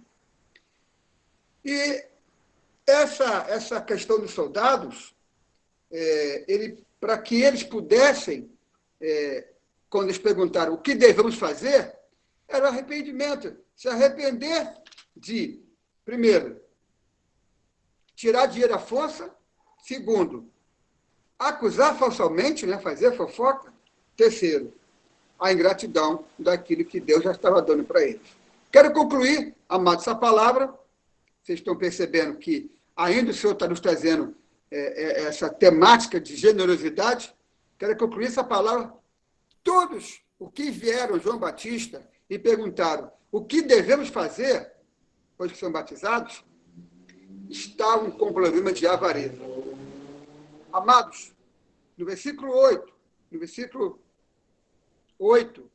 ele fala que o machado já está posto. No versículo 8, no versículo 18, nós vemos que a importância deles darem bons frutos, pregar o evangelho do reino, pregar as boas novas. E o machado já está posto à raiz das árvores. E toda árvore que não der bom fruto, o que acontece, será cortado e lançado no fogo, que nunca se apaga. O fogo do inferno. Nesse tempo de pandemia, que possamos olhar para os necessitados, olhar para os irmãos que têm menos, e lembrar, eles são os pequeninos do Senhor. Se não assistirmos eles, não estaremos assistindo o nosso Senhor Jesus. Que o Senhor nos abençoe rica e abundantemente com essa palavra, que o Senhor nos traga temor e tremor, para que possamos, de fato, estarmos atentos às boas obras. Amém? Amém. Glória a Deus. Palavra de Deus. Fernando, está na escuta, Fernando? Oi, Edinho. Fernando, lá de Mato Grosso do Sul, Campo Grande. Amado. Aleluia! Fernando, querido. Fernando, Alegria, Fabiano. estamos aqui com a ceia. Você meu precisa nos querido, ministrar a saudade. ceia hoje, Fernando? Amém. Também a nossa. Vamos lá. Em primeiro lugar, dizer que fui muito edificado hoje por cada palavra.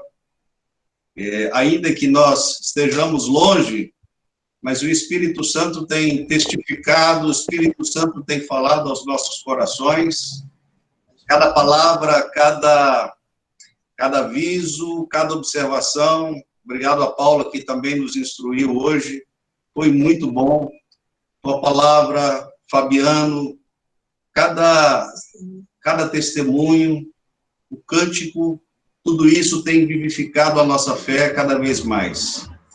E é prova evidente de que não é tão necessário, e é importante estarmos juntos, e jamais esqueçamos isso, mas mesmo longe, mesmo distante uns dos outros, o mesmo Espírito testifica a nossa fé. Isso é importantíssimo. Eu queria falar um pouquinho sobre ceia, e eu queria ler 1 Coríntios 11, eu queria ler um pedaço para a gente relembrar algo importante. 1 Coríntios 11, a partir do 23. Lembrando que a igreja de Corinto, a quem Paulo faz as menções sobre a ceia, nos instruindo, era uma igreja completamente problemática. Muitos problemas na igreja, muitas divisões, embriaguez, uns comiam adiantado, havia grupos separados, era uma igreja muito cheia de problemas. E nesse contexto, o apóstolo Paulo, ele nos faz uma instrução sobre a ceia, lembrando da ceia e como que deveríamos usar a ceia. E ele diz uma coisa importante no 23, porque eu recebi do Senhor o que também vos entreguei, que o Senhor Jesus, na noite em que foi traído, tomou o pão e, tendo dado graças, o partiu e disse: isto é o meu corpo, que é dado por vós. Fazei isso em memória de mim. Por semelhante modo, também, depois de haver ceado, tomou o cálice, dizendo: este é o cálice, a nova aliança do meu sangue. Fazei isso todas as vezes que o beberdes em memória de mim. Porque todas as vezes que comerdes este pão e beberdes o cálice, anunciais a morte do Senhor até que ele venha. Por isso, aquele que comer o pão ou beber o cálice do Senhor indignamente será réu do corpo e do sangue do Senhor. Examine-se, pois, o homem a si mesmo, e assim coma do pão e beba do cálice. Pois quem come e bebe sem discernir o corpo, come e bebe juízo para si. Eis a razão porque há entre vós muitos fracos e doentes, e não poucos os que dormem. Eu queria pensar 3 coisas importantes dentro dessa palavra. A primeira delas é divisão. A divisão é uma coisa terrível na vida da igreja. E o Senhor diz, fazer isso todas as vezes que estiverem juntos. Todas as vezes que vocês forem cear, fazer isso em memória de mim. Edinho tem 21 anos, 21 séculos, que tem sido repetidamente feito essa obra, a ceia. Esse cenário da ceia entre os irmãos, entre os discípulos, entre os seguidores do Mestre, tem sido repetidamente por 21 séculos, para que a memória do Senhor não seja extinta. O Senhor tem feito isso como um ato de lembrança, para que não haja divisão. Segunda coisa que eu queria pensar é que quando nós ceamos, nós somos o trigo transformados. Somos parte de um pão como um todo. O trigo perde as suas características quando ele é processado. E todos nós, como parte do corpo hoje, já perdemos as nossas velhas características para adquirir as novas. E hoje fazemos parte do pão. Somos o pão, parte do pão vivo, o pão que desceu do céu, o mesmo Senhor que estabeleceu o seu corpo. Hoje nós somos um grão, não um velho grão, porque esse morreu. A palavra diz que se o grão ficar só, ele não morre, mas se morrer, dá muitos frutos. E hoje fazemos parte de um pão como um todo. Então, segunda coisa, somos parte do pão. E a terceira coisa, que vale a pena lembrar na ceia, examine-se o homem a si mesmo. A palavra nos exorta a cear. Quando ceio, eu me encho de Cristo. Quando eu ceio, eu sou curado. Quando eu ceio, eu sou vivificado pelo Espírito. Quando eu ceio, eu estou comungando com os meus irmãos a mesma fé. Quando eu ceio, eu estou proclamando a Cristo o Senhor. Se eu não faço, eu deixo de exercer a minha fé. A palavra lá em Tiago, capítulo 5, diz assim, se alguém tem pecado, confesse o seu pecado. Confessai, pois, os vossos pecados uns aos outros para seres curados. Então, quando eu confesso os meus pecados, eu sou curado. Então, a palavra de Deus nos diz, para que ceiamos. E ao cear, nós estamos declarando a vida do Cordeiro em cada um de nós. Que o Senhor nos dê graça para que, não fazendo isso de forma leviana e não examinando o nosso próprio coração, venhamos a cair na morte. A palavra diz aí, muitos são os que dormem, não são poucos. Por isso temos que ter cuidado com o nosso coração diante do Pai. Por isso vamos cear. Aleluia. Vamos cear em nome de Jesus. Eu quero lembrar aí desse versículo 24. E tendo dado graças, o partiu e disse, isto é o meu corpo que é dado por vós. Fazer isso em memória de mim. Vamos pegar o pão. Esse pão, que é o corpo do Senhor. Vamos comer o pão. Aleluias.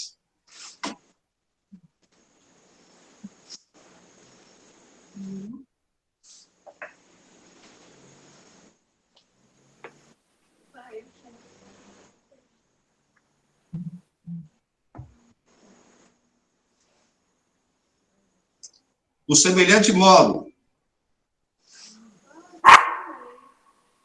depois de haver ceado, tomou o cálice, dizendo, este é o cálice da nova aliança do meu sangue. Fazer isso todas as vezes que o beberdes em memória de mim. Porque todas as vezes que comerdes este pão e beberdes o cálice, anunciais a morte do Senhor até que ele venha. Vamos beber, então, do vinho, do sangue do Senhor. Amém.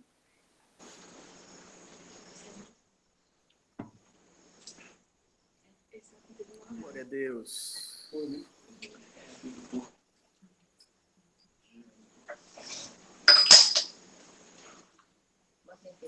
Aleluia. Vamos orar? Amém. Senhor, nós queremos te bendizer pela ceia. Amém. Obrigado pelo pão, pelo vinho. Obrigado pelo corpo, Senhor. Amém. Toda gratidão a Ti, toda gratidão ao Pai, porque o Senhor tem cuidado de nós. Amém. Recebemos essa ceia com alegria e que o Teu Espírito Santo promova entre nós a alegria do corpo, promova entre nós a unidade, promova em nós a vida do Cordeiro. E o Teu nome seja engrandecido e glorificado, Pai, em nome de Jesus. Amém? Amém. Amém. Deus abençoe a todos. Irmãos, nós vamos terminar.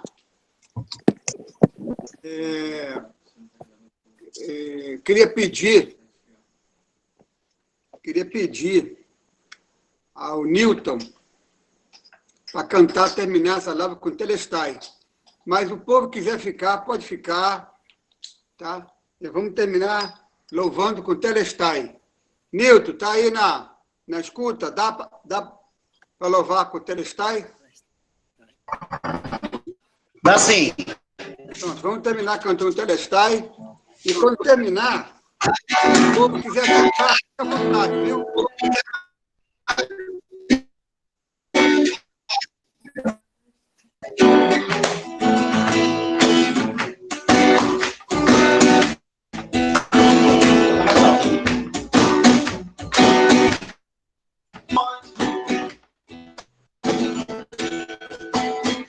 E moído pelas nossas iniquidades,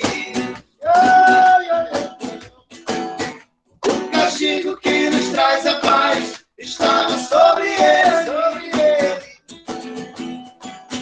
Pelas suas pisaduras fomos sarados, mas ele foi ferido. Mas ele foi ferido pelas nossas transgressões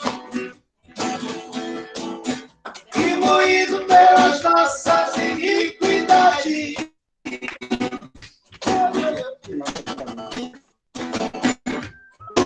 Castigo que nos traz a paz, pelas suas pisaduras fomos sarados. 600 anos antes já se falava dele. Morreria por amor para nos salvar, nos salvar. 700 anos morreria por liberdade, liberdade.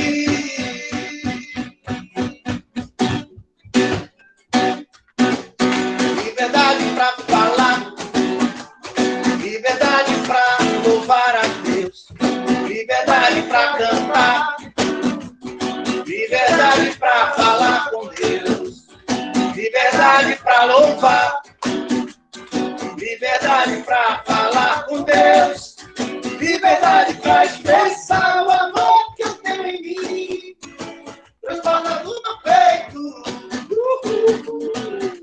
em forma de canção falando de Jesus, varão perfeito, o amor que eu tenho em mim, transbordando no peito,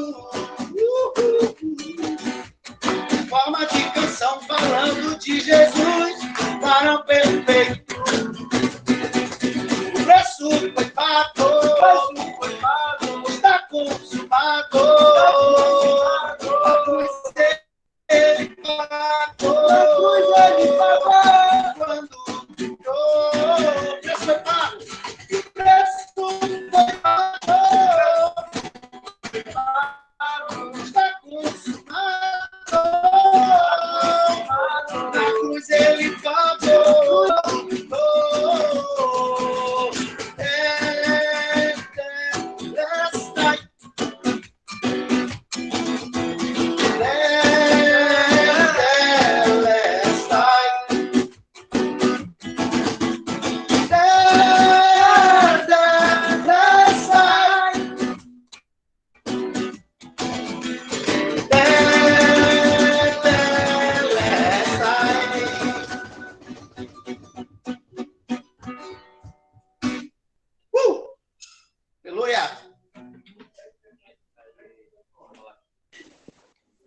Aleluia, Deus é bom.